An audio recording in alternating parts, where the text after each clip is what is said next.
Primera de Corintios 10:12. Así que el que piensa estar firme, mire y no caiga. Esa es la primera conclusión de Pablo. Cuídate de la presunción.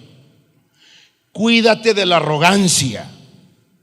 ¿Por qué cayó el pueblo de Israel en el desierto? Usted ya sabe. Dice la Biblia que codiciaron cosas malas. 2, idolatría.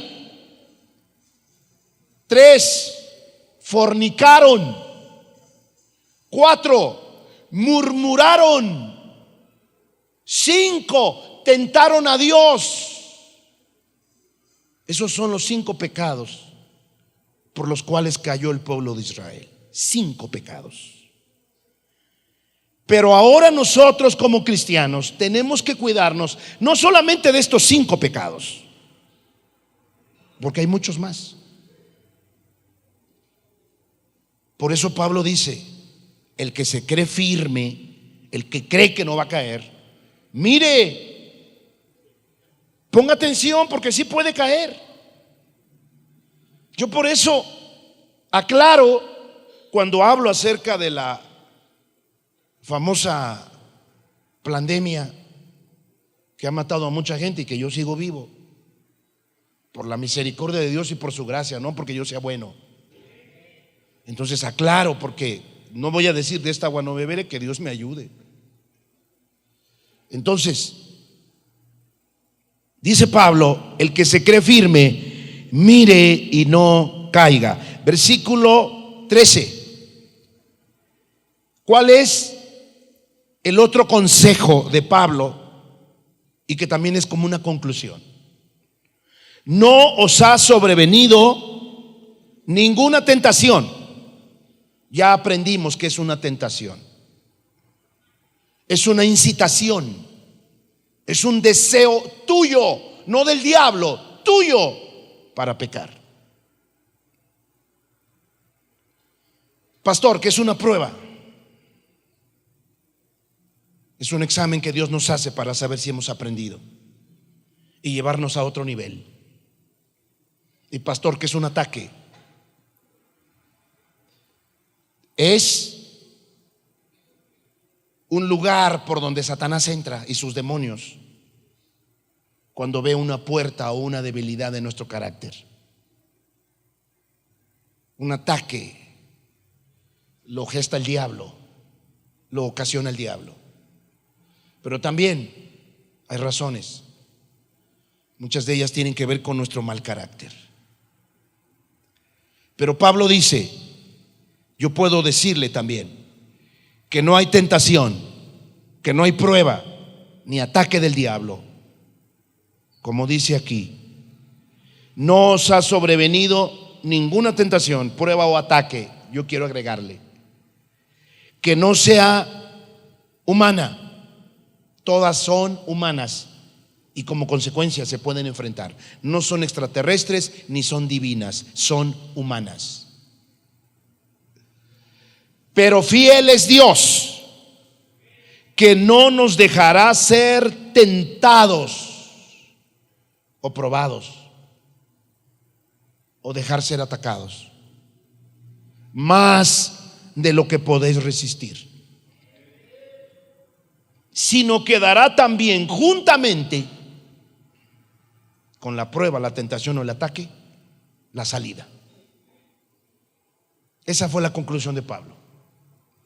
Que nadie diga que cayó en adulterio, que nadie diga que robó, que nadie diga que codició la mujer de su prójimo, que nadie diga que el diablo lo atacó y no pudo defenderse, porque siempre habrá una puerta de salida para que salgamos de ese problema. Dios lo prometió. Y sabe Dios cuidar a sus fieles y a los que viven en piedad. Entonces, esa conclusión la da Pablo para que entendamos que nadie puede quejarse de que fuimos abandonados. Es cierto que podemos pasar por tiempos de tristeza, de lucha fuerte, y hasta podemos cansarnos y desanimarnos.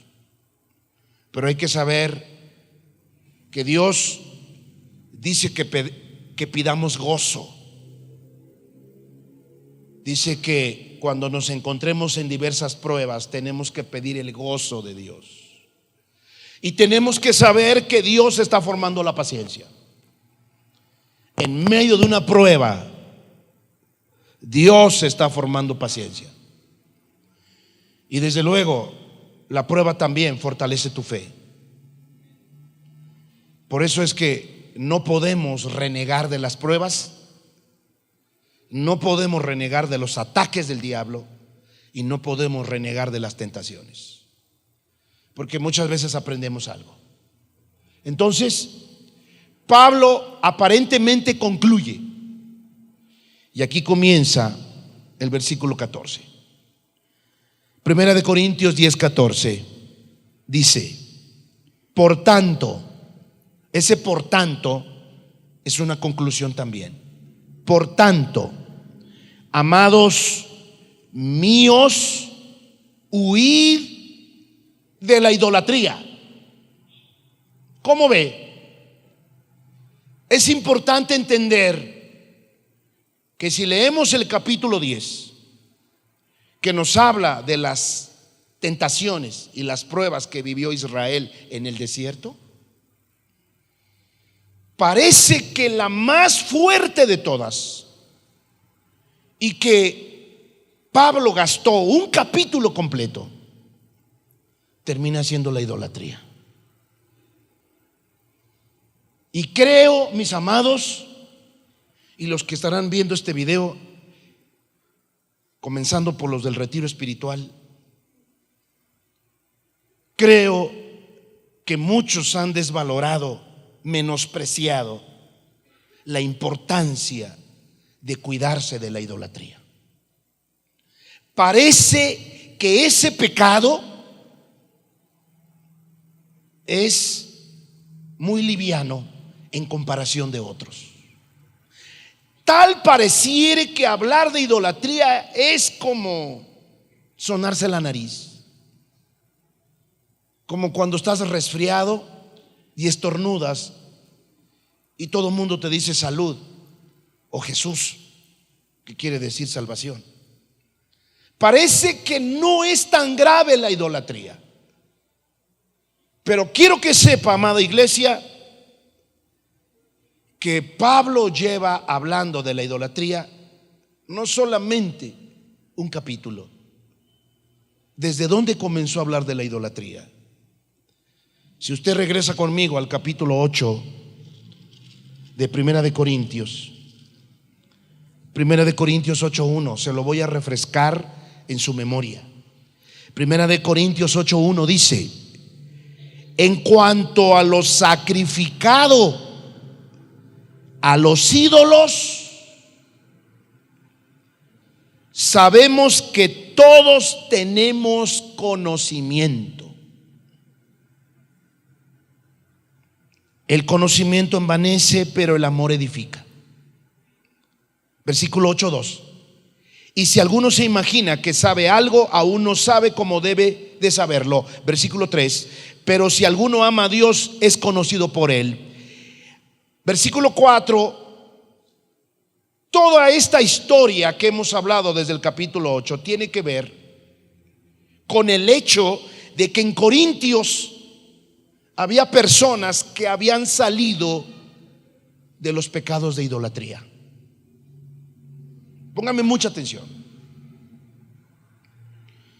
La idolatría no es solamente el que te postres delante de una estatua. La idolatría no es que hagas del dinero un dios o de tu esposa una diosa.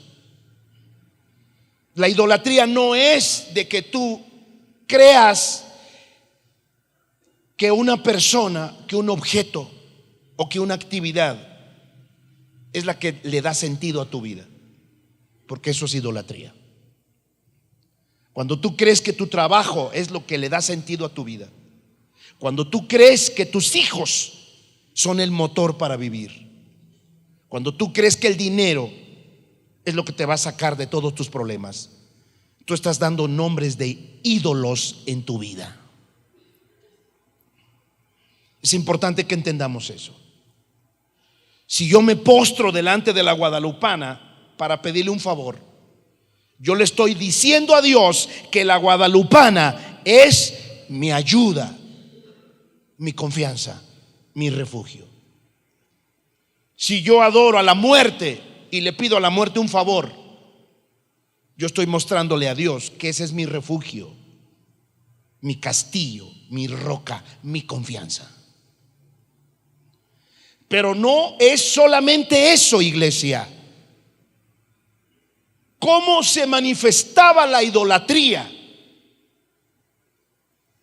A través del culto, a través de las ofrendas, a través de los sacrificios. Porque usted, amado, amada que está aquí, y los que están en el retiro espiritual, escuche esto. Si usted venía y se postraba delante de la guadalupana, usted no se daba por mal servido, porque usted le venía a pedir un favor a la Guadalupe. Pero además, Virgencita, Virgencita, te voy a poner esto en tu altar. San Juditas, San Juditas, toma, son tus flores.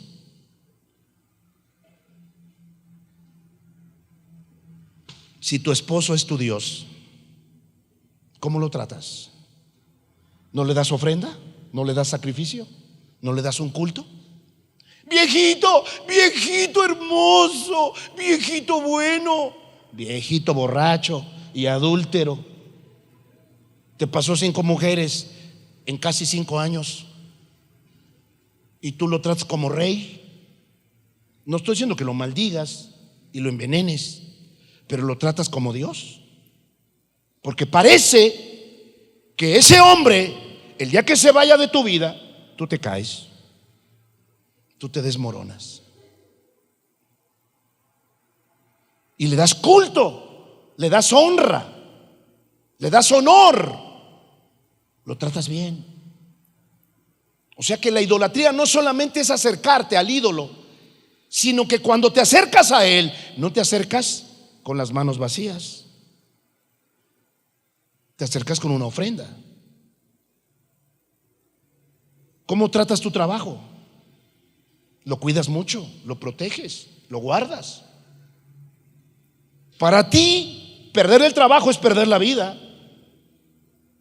Y entiendo, si estás lleno de deudas y tienes que pagar muchas cosas, pues para ti el trabajo es como lo máximo. Pero Dios está mirando eso. Dios lo mira. Dios sabe qué tipo de cristiano eres y cómo está tu confianza. Escúcheme, yo no estoy diciendo que tengamos que acostarnos en una cama y esperar que todo descienda del cielo, porque Dios mismo nos mandó a trabajar. Así dice el mandamiento 4: 6 días trabajarás y harás toda tu obra, pero el 7º es para Dios.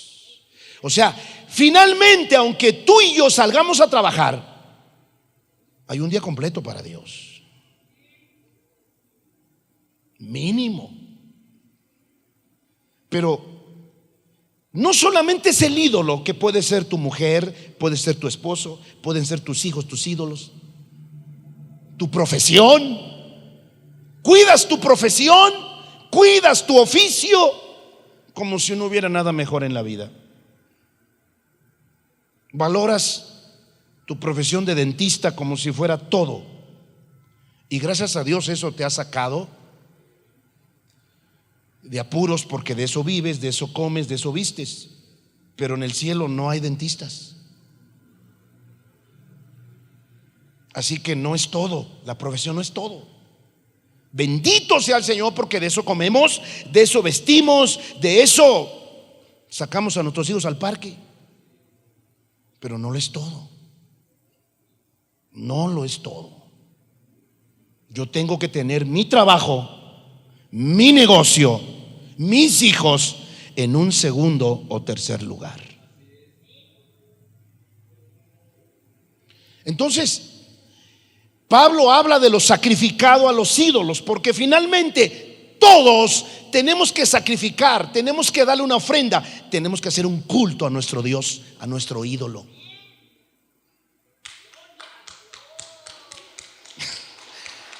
Algunos entendieron, otros no. Usted no se puede presentar con las manos vacías a adorar a su Dios. Analícelo. Ya le puse ejemplos. ¿Cómo tratan los fanáticos de San Judas a Judas Tadeo? ¿Cómo lo tratan? ¿Con ofrendas? Hasta le dan su dinero, su sueldo. ¿Le llevan flores? ¿Cómo tratas tu trabajo? Con pincitas. Lo cuidas mucho. Ahí sí llegas temprano. Ahí sí sales a la hora. Ahí sí te esmeras, te preparas porque el jefe, el patrón, el gerente te está pidiendo algo. Ahí sí te quedas hasta las 3 de la mañana haciendo tu trabajo en la computadora, ¿verdad? Es tu gerente. Te mandamos a tu discipulado y no quieres hacer tu devocional porque parece que Dios es secundario, terciario. Y eso es lo que la gente no entiende. Que cuando encontramos a Dios, Él se tiene que convertir en lo más importante de nuestra vida, lo más importante. Yo le he dicho, yo le he comentado parte de la vida que yo viví antes de consagrarme a Dios. Yo tenía mi trabajo en alta estima. Cuando Jesús vino a mi vida, ya pasó a segundo lugar, pero todavía era importante. Aún 2 años después de comenzar mi pastorado, en el año 2003, porque en el año 2001, febrero 25, comenzó esta iglesia, este ministerio. Pero fue hasta el 2003 cuando yo le dije al Señor: Señor, basta. Ya no voy a buscar un trabajo ni a medio tiempo. Me voy a dedicar completamente a ti. Hubo gente que se opuso. ¿Qué vas a hacer con tu profesión? ¿Qué vas a hacer con lo que estudiaste? ¿Qué vas a hacer con el dinero? ¿Cómo vas a tener seguro social? ¿Cómo le vas a hacer si un día te casas y tu esposa se embaraza? ¿A dónde la vas a llevar? Tantas cosas que me dijeron. Pero ya había pasado 2 años. Yo me había consagrado un poco más a Dios. Pero no fue hasta que le dije a Dios: Señor, heme aquí. Todos mis anhelos y mis deseos del mundo, mis planes de tener un buen trabajo, un buen negocio, Señor, todo eso, ¡pum!, te lo entrego. No más, heme aquí, usa mi vida. Y fue en el año 2003 cuando este ministerio comenzó a crecer. ¿Por qué? Porque le di todo a Dios. Completamente me despojé de las cosas que tenía ancladas en el mundo y dije: Señor, heme aquí. Escuche esto. Yo no voy a decir que todos los que están aquí tengan un llamado como yo, pero ciertamente lo tienes. Quizá no es como yo de pastor, puede ser de otro ministerio, pero ¿por qué no le crees a Dios? Y de esto he vivido por 21 años. Son los años que tengo de pastor, 21 años. Y no me arrepiento. No fue fácil, no fue fácil dejar todo. Pero cuando tú quieres obedecer a Dios, déjale a Dios las consecuencias de todas las cosas que necesites, que seguramente Dios se va a encargar de ti, de tu casa, de tu familia, de todas las cosas. Pero aquí está diciendo, escúcheme bien, aquí está diciendo Pablo que lo que se da a los ídolos, mire lo que dice el versículo 8:4: acerca pues de las viandas o de las carnes o de la comida que se sacrifica a los ídolos. Sabemos que un ídolo nada es en el mundo y que no hay más que un Dios. La realidad es que los ídolos no son nada. Tu trabajo te lo pueden quitar de la noche a la mañana. Dios no lo quiera. Tu hombre, a quien tanto amas como Dios, va a conocer otra y se va a ir. Dios no lo quiera. Nuestros hijos no los pueden arrebatar, pues son prestados. Todas las cosas que valoramos como importantes en la vida pueden irse de la noche a la mañana. Todas, hasta nuestra salud. Por eso es que lo más seguro, en donde podemos anclarnos, atarnos y amarrarnos, porque es inconmovible y no cambia, es en Cristo Jesús. Entonces, aquí dice Pablo que nada es. Pastor, si nada es, ¿por qué nos preocupamos? Mi trabajo no es Dios, ya lo entendí. Mi negocio no es Dios, el dinero no es Dios, San Judas Tadeo no es Dios, la Santa Muerte no es Dios. Ya entendí. ¿Cuál es el problema? Regreses al capítulo 10. ¿Cuál es el problema? Dice 1 Corintios versículo 14, 10:14. Por tanto, amados míos, huid de la idolatría. ¿Por qué? Como a sensatos os hablo, juzgad vosotros lo que digo. Aquí Pablo dice, ustedes son sabios, ahora juzguen lo que les voy a decir. Versículo 16.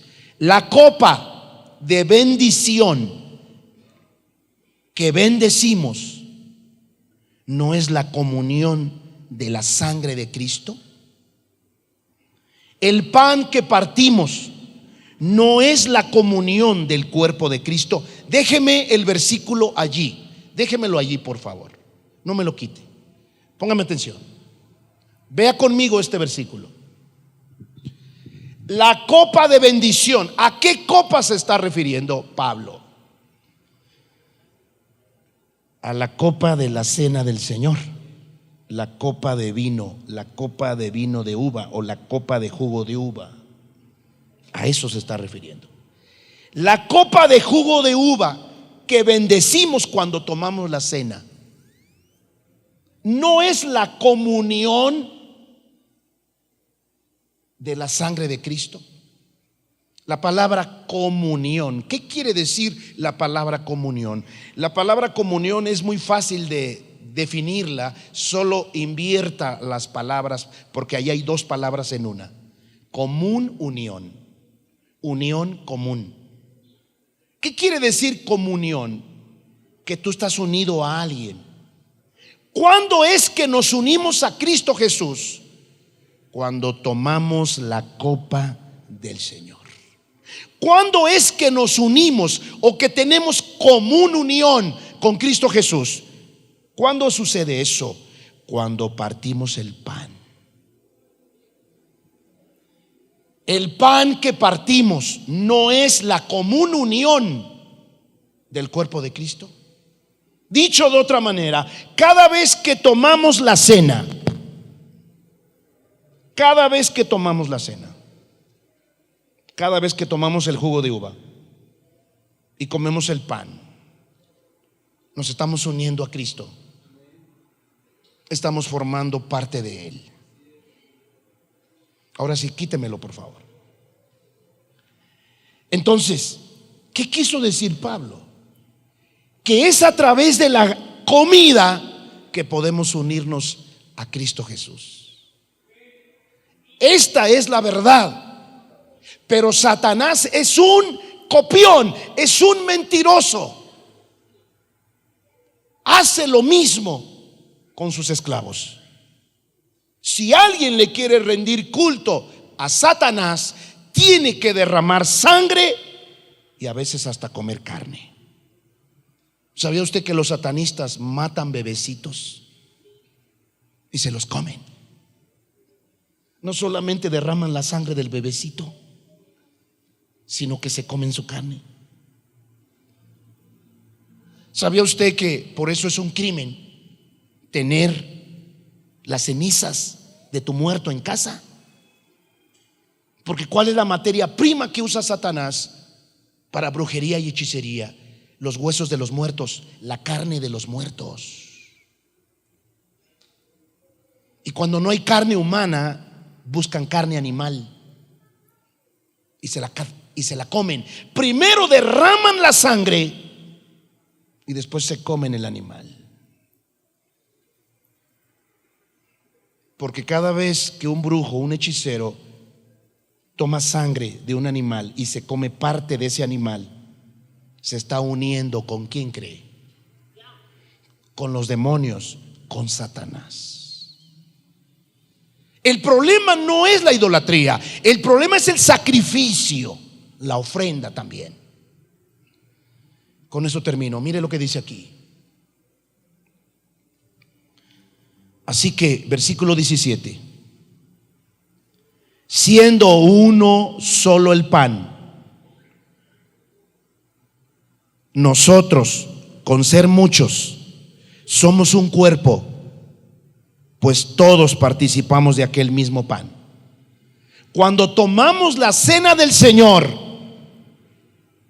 es decir, cuando bebemos la copa de jugo de uva y el pan, quedamos unidos a Cristo. Pero no solamente quedamos unidos a Cristo, quedamos unidos todos, porque todos somos el cuerpo de Cristo. ¿Y qué es lo que hace que el cuerpo de Cristo esté dividido? Los problemas de chisme, de juicio, de crítica. Por eso es que cuando tomamos la cena del Señor, ¿cómo debes de venir? En paz con Dios y en paz con ¿quién? Con tu prójimo. Cuando tomamos la Santa Cena, Dios espera que tú vengas en paz con Él y en paz con tu prójimo. Eso incluye la familia carnal y la familia de la fe. Cuando tomamos la cena del Señor, nos estamos uniendo a Cristo Jesús y nos estamos uniendo todos. Porque arreglamos diferencias, arreglamos problemas, arreglamos dificultades y todos nos abrazamos y nos amamos. Ahorita ya no lo podemos hacer después de la pandemia, pero antes, terminando la cena, todos nos abrazábamos. Se supone que ya le pediste perdón a tu hermano, a tu hermana, y te abrazas con él. Estás en paz, estamos unidos entre nosotros, cuerpo de Cristo, y con Cristo Jesús, nuestra cabeza.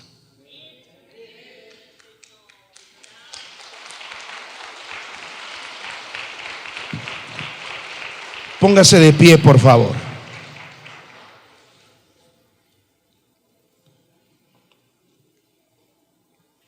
Ahora lea conmigo el versículo 18. Aquí viene lo peligroso. Mirad a Israel según la carne, los que comen de los sacrificios no son partícipes del altar. ¿Qué quiere decir esto? Déjeme ahí el versículo, por favor, déjemelo ahí.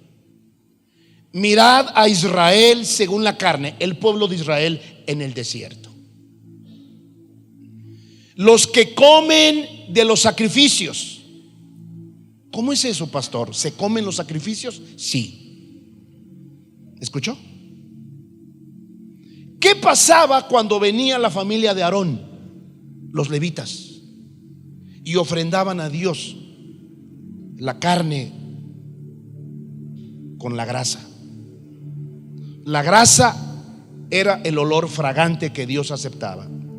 ¿Y qué pasaba con el resto de la carne? ¿Qué cree que hacían con el resto de la carne? ¿Quién cree usted que se la comía? El sacerdote. Y cuando era abundante la comida o la carne que se ofrendaba a Dios, el resto se la daban al pueblo. La condición era que los que comían la carne estuvieran en paz con Dios y con su prójimo.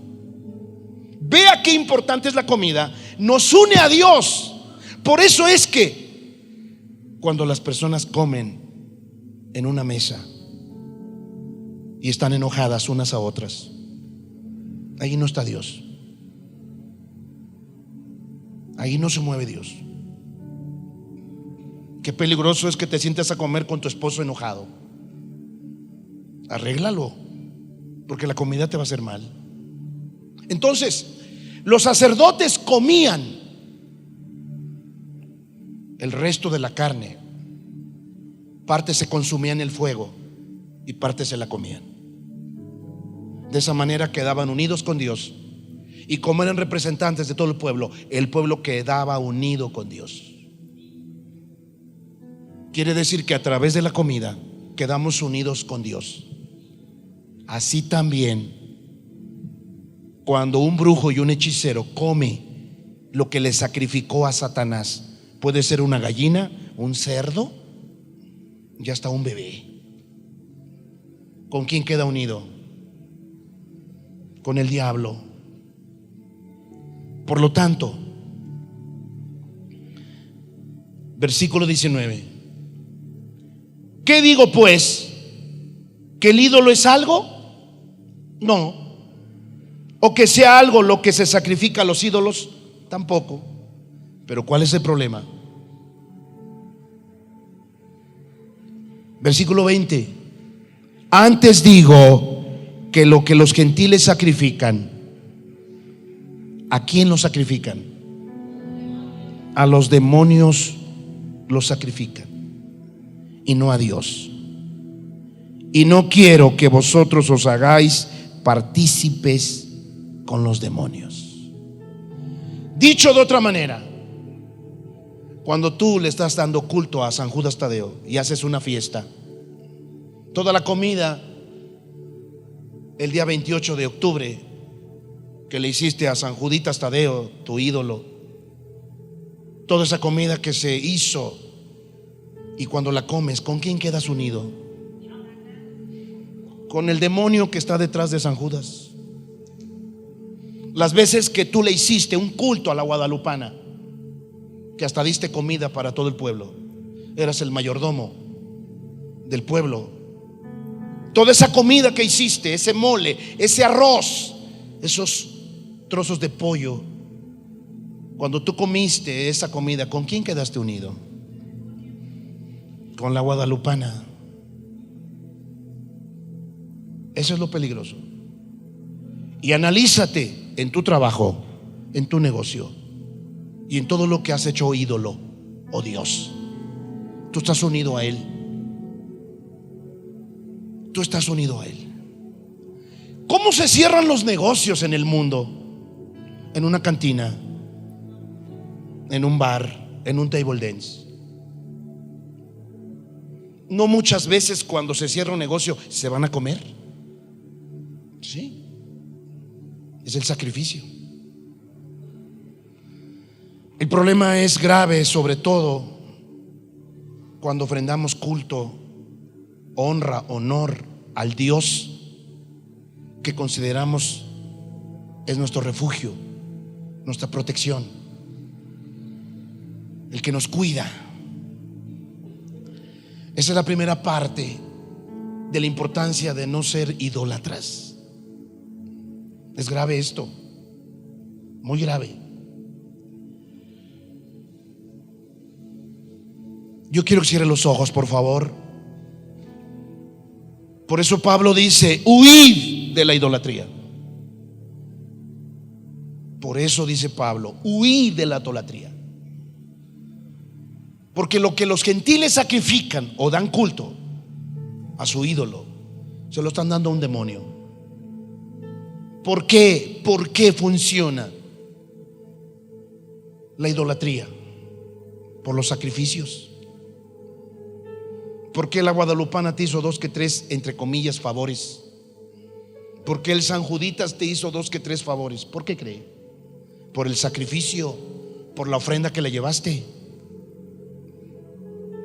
Así también cuando cuidas a tu trabajo, a tu negocio, como si fueran dioses. todo lo que haces de bien por el trabajo y por el negocio te enlaza, te une más a eso. Y como Jesús dijo, donde está tu tesoro, ahí está también ¿qué? Tu corazón. Donde está el tesoro, donde está lo más importante de una persona, ahí está su corazón.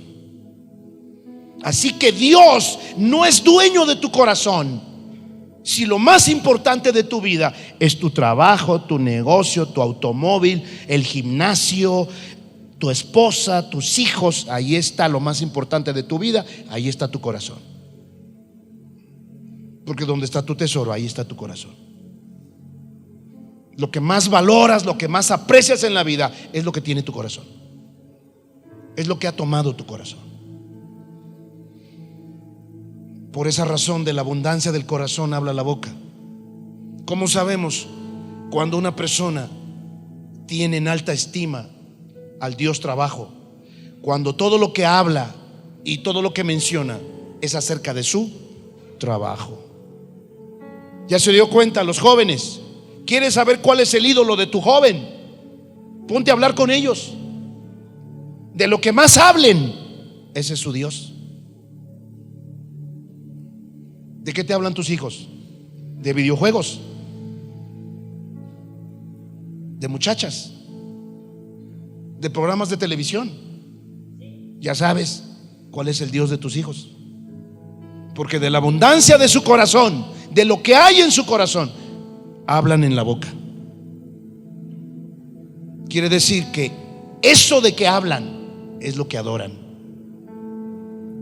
Es lo más importante para ellos. Por esa razón, amada iglesia, huid de la idolatría. ¿Y cómo vas a enseñar a tus hijos a huir de la idolatría? Que tú primero huyas. Cuando tus hijos vean que lo más importante para ti es Dios, tarde o temprano, por el ejemplo y por la manera en cómo te conduces en tu carácter, ellos se darán cuenta. Ya sé quién es el Dios de mi Padre, Cristo Jesús. Y aunque vengan las presiones, las pruebas, las luchas, los ataques y todas las cosas que nos quieran separar de nuestro verdadero Dios, tarde o temprano, el que tiene tu corazón prevalece. Señor Jesucristo, en esta hora te pido por aquellos que han desvalorado la idolatría y no se dan cuenta que es el primer mandamiento de todos los 10. Por eso te pido, Padre, que enseñes a tu pueblo a entender la importancia de la idolatría y huir de la idolatría. Ayúdanos, Padre, a entender que tú eres Dios suficiente. En ti tenemos lo más preciado que los seres humanos buscan: amor sobre todas las cosas. Los seres humanos buscan amor, dinero y salud. Eso es lo que buscan todos los humanos, aún los cristianos también. Amor, dinero y salud. Y todo eso lo tiene Dios. En esta iglesia hemos comprobado los milagros, los prodigios y las maravillas de Dios en nuestro cuerpo. Yo me asombro cómo Dios nos protege. Yo he salido a centros comerciales y yo huelo que hay un demonio que está allí, el Omicron y cómo se llame. El año pasado, que era otra forma, yo sentía cuando me dolía mi cabeza, yo sentía cuando tenía problemas para respirar, yo decía, aquí está el demonio del COVID. Y no me equivocaba. Llegaba a mi casa y me sacudía y empezaba a hacer guerra espiritual y ordenaba a los espíritus inmundos, espíritu de enfermedad, suelta mi cuerpo porque yo soy de Cristo Jesús. Y mire, 10-15 minutos después se me iba el dolor de cabeza y todo, porque ese es el poder que tenemos en nuestro Dios. Nuestro Dios es suficiente. Él nos ama con todo el corazón y Él quiere que aprendamos a usar su precioso nombre. Deja de ser pasivo. Cuando te enfermes, no corras a la medicina, primero corre a Dios. corre a buscarlo a Él, ora, métete en el cuarto secreto, derrámate, dile cómo te sientes. Y Él va a darte la fuerza, la oración para que sepas orar y se vaya la enfermedad. Amor, salud, dinero. Dios es dueño del oro y la plata. Los que de todo corazón le están buscando no pueden sentirse mal, porque Dios es dueño del oro y la plata. Y si realmente estás en la voluntad de Dios, hay una provisión para ti, porque Dios no solamente nos da una visión, nos da una provisión. En estos 21 años de pastor yo no me he quejado.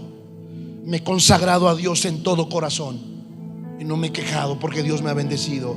Dios es el que le pone a usted y a la gente que haga sus ofrendas, sus diezmos. Nadie lo obliga. Dios le pone en su corazón. ¿Por qué? Porque usted se da cuenta que su palabra es poderosa, es efectiva, es eficaz, y la vida le ha cambiado, porque ese es nuestro Dios, cambia vidas.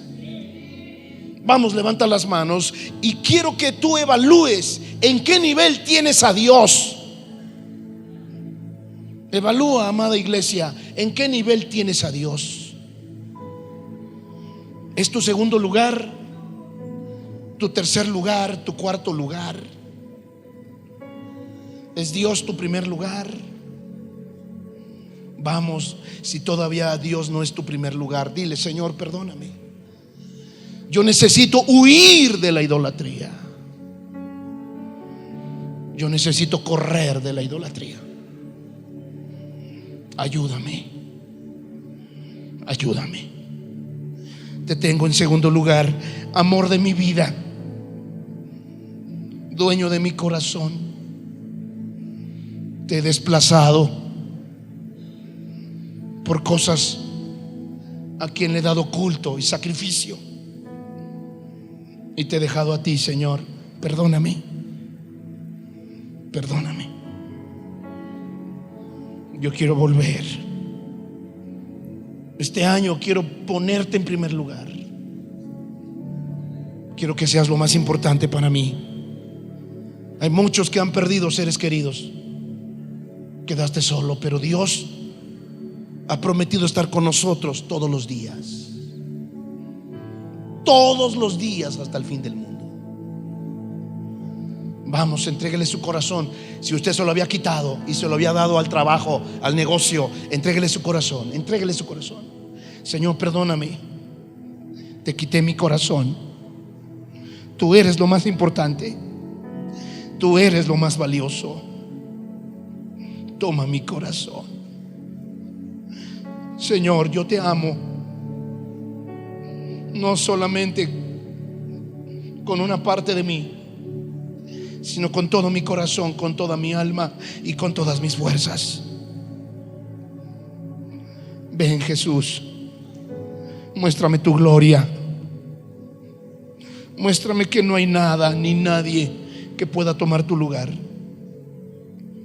Tú eres lo más importante para mí, Señor. Tú eres lo más importante para mí. Gracias te doy, bendito Dios. Vamos, adórele, dele sacrificio. Aquellos que llegan tarde, nada más llegan a escuchar la palabra, nunca adoras a Dios. Y lo peor es que así como llegas, te vas sin haberle dado un sacrificio de alabanza. Vamos, levanta tus manos, adórale, por favor, adórale, dile algo. Oh Jesús, tú mereces toda mi adoración. Sacrifico alabanza. Sacrifico alabanza.